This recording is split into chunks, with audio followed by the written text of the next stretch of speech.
Hello my people, kwa majina naitwa Melok Medu Kenya.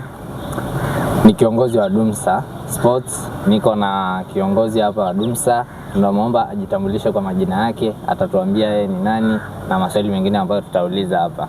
Kiongozi, habari ya kwako? Salama.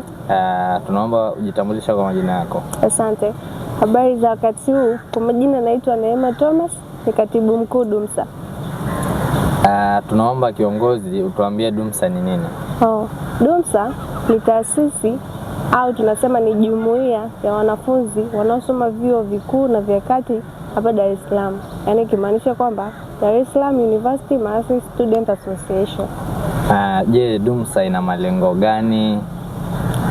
Dumsa ilianzishwa kwa malengo mengi, lakini baadhi naomba niyaseme kwamba Dumsa ilianzishwa kwa lengo kuu la kuwaunganisha watoto wa Kimasai wanaosoma katika vyuo hapa Dar es Salaam kwa ajili ya kusaidiana kuendeleza culture ya Kimasai pamoja na kuwasaidiana kielimu. Ndio. Kiongozi, ndio simama utakata. Je, katika siku ya leo Dumsa kuna nini kinaendelea?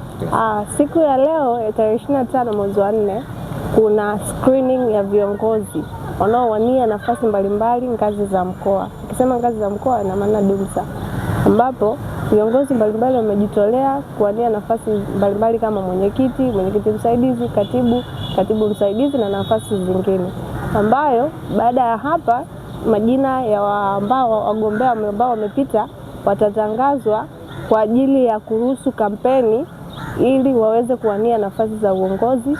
Alafu baada ya hapo weekend inayofuata ya tarehe 2 mwezi wa 5 tutafanya weekend inayofuata ya tarehe 2 mwezi wa 5 tutafanya uchaguzi mkuu, yaani General Assembly itakayojumuisha uchaguzi mkuu wa viongozi ngazi ya mkoa.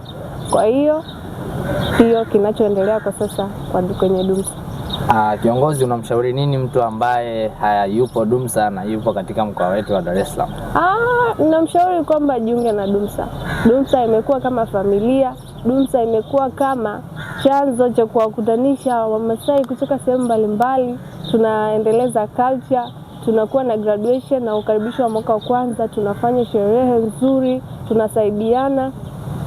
Kwa hiyo kama haupo Dumsa umekosa vingi.